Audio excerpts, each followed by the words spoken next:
जय श्री गजानन माऊली. सर्वांचं स्वागत आहे गृहिणी स्पेशल मराठीवर. आजचा दिवस तुम्हाला खूप चांगला जाऊ देत हीच महाराजांच्या चरणी प्रार्थना. आणि हा व्हिडिओ आहे तो गुढीपाडव्याचा, त्याच्यामुळे गुढीपाडव्याच्या सर्वांना खूप साऱ्या शुभेच्छा. व्हिडिओ थोडा उशिरा येऊन राहिला.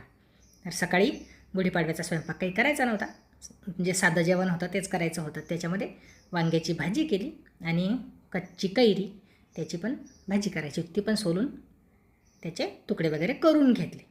तोपर्यंत इकडे भाजीचा मसाला पण झाला, त्याच्यामध्ये वांगे टाकले आणि भाजी शिजायला काही वेळ लागत नाही. तर वांग्याची भाजी आणि पोळ्या वगैरे करून घेतल्या, कारण त्याच्यानंतर गुढी पण उभारायची होती. तर गुढी उभारण्यासाठी श्रेया काही घरी नव्हती, हेच होते. तर आमचं दोघांचंच चालू होतं गुढी उभारणं. एकदा चालू होतं खाली लावायची की वर लावायची ते ठरवणं चालू होतं, आणि साडीच्या ज्या मिऱ्या आहेत त्या पण करणं चालू होत्या. गुढी उभारण्यासाठी जे काही आम्ही गुढीला लावतो, तर याच्या पद्धती पण बऱ्याच ठिकाणी वेगवेगळ्या असू शकतात.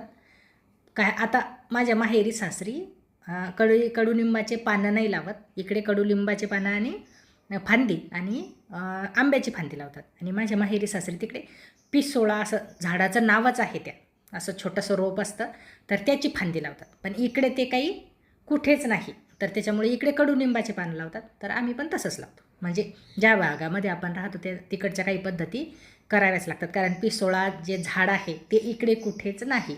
त्याच्यामुळे कडुलिंबाचे साडी, ब्लाऊज पीस, रुमाल, गाठी, त्याच्यानंतर आंब्याची डहाळी, कडुलिंबाची डहाळी, त्याच्यानंतर करदोडा पण लावतात. आणि ती पूर्ण गुढी तयार केली. त्यांचं म्हणणं होतं की जिथे लावायची तिथेच आपण नेऊ, म्हणजे सर्व सामान जे काही पसारा आहे तो सर्व आणेपर्यंतवर किती चक्रा झाल्या असत्या, त्याच्यापेक्षा खालीच गुढी तयार केली. त्याच्यानंतर ती लावायची होती, पण त्या खिडकीपर्यंत ते काही पोहोचत नव्हतं. तर शेवटी खाली एक स्टूल ठेवला, स्टूलवर चौरंग ठेवला आणि चौरंगावर मग ते जे बांबू आहे तो ठेवलेला आहे. त्याच्यानंतरच ते त्या खिडकीपर्यंत पोहोचला, कारण ही खिडकी उंच होती आणि खालची खिडकी बरोबर होती. दरवर्षी तिथेच असते खाली, पण यावर्षी म्हटलं आपण वर लावूया. गुढी वगैरे वर लावली. त्याच्यानंतर खाली परत अर्धा स्वयंपाक राहिलेला होता काही, तर यांना आणि श्रेयाला या पद्धतीचं कच्चं जे लोणचं आहे, समजा कच्ची कैरी कापायची, बारीक बारीक तुकडे करायचे, त्याच्यावर मीठ आणि हळद टाकायची, ते मिक्स करायचं. त्यांना ते जेवणासोबत खायला दोघांना पण खूप आवडतं. भाजी ते दोघांनाही आवडत नाही, आणि मला हे नाही आवडत, मला भाजी आवडते. आणि भाजी मी एकदा करून ठेवली, मला सकाळी संध्याकाळी दोन्ही वेळेला पुरून जाते. खूप आवडते मला ती भाजी, त्याच्यामुळे मी करतच राहते नेहमी. आज पाडवा होता, त्याच्यामुळे देवघराची पण पूर्ण डीप क्लिनिंग केली.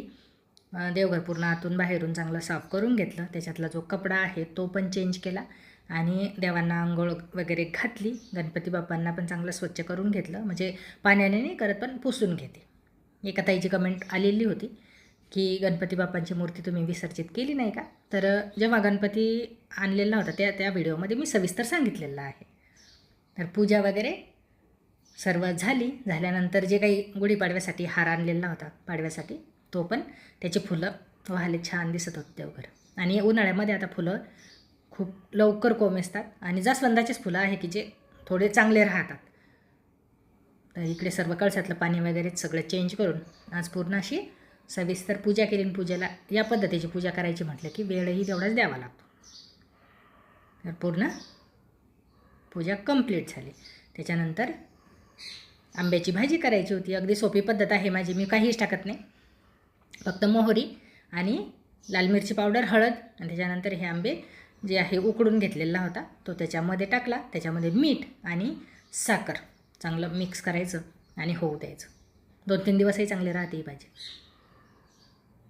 त्याच्यानंतर थोडा वेळ आराम झाला, आणि संध्याकाळच्या स्वयंपाकामध्ये आमचा असा म्हणजे ठरलेला आहे, बरेच वर्ष झाले आमचा एक नियम आहे की गुढीपाडवा असला म्हणजे आमच्याकडे श्रीखंड पुरीचाच नैवेद्य असतो. खूप वर्ष झाले आता हा नियम काही लग्न झाल्याबरोबरच सुरुवात होत नाही काही नियमांना, तर थोडा वेळ द्यावा लागतो. त्याच्यानंतर आपोआप नियम पडत जातात. तर श्रेया झाल्याच्यानंतर हा नियम सुरू झाला, तो आजपर्यंत चालूच आहे की गुढीपाडवा म्हटलं म्हणजे पुरी आणि श्रीखंड. तर पुऱ्याही गरम आणि भजी पण गरमच चांगले लागतात. आणि पुऱ्या जर तेलकट व्हायला नाही पाहिजे असं वाटत असेल तुम्हाला, तर पुऱ्याची कणिक तेव्हाच्या तेव्हा मळायची आणि तेव्हाच पुऱ्या करायच्या. अगोदर कणिक मळून नाही ठेवायची, नाहीतर अगोदर कणिक मळून ठेवली आणि पातळ जर कणिक असली तर त्याच्या पुऱ्या खूप तेलकट होतात. भज्याचं पण तसंच आहे. पातळ जर पीठ झालं तर तेलकट होतात आणि घट्ट जर झालं जास्त तर ते भजे आतून कच्चे राहतात.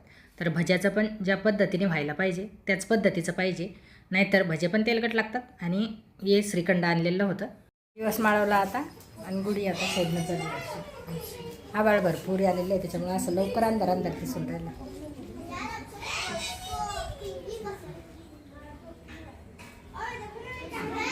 गुढी सोडायला सगळेच जण पाहिजे आम्ही इथं. याचं तर पहिले काम असतं.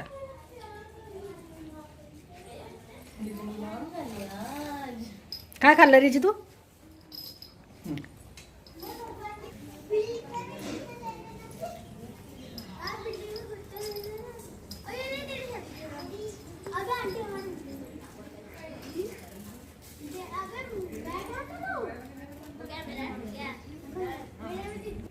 रिचील काय पाहिजे?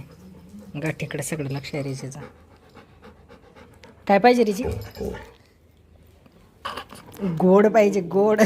आभाळ येईल सगळं.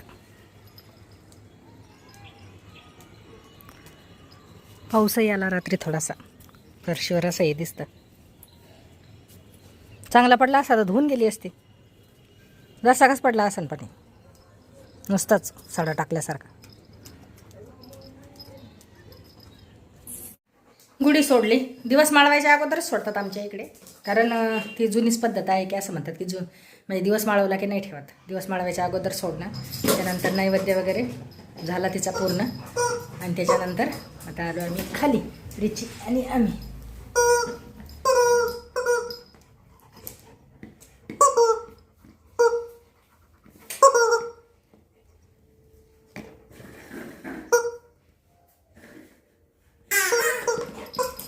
शिल्लकचं खेळणं चालू राहतं, त्याचं चालूच असतं खेळणं.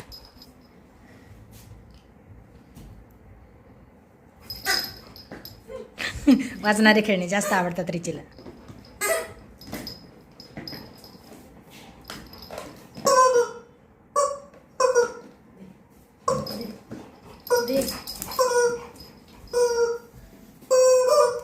गेले ते वर आता.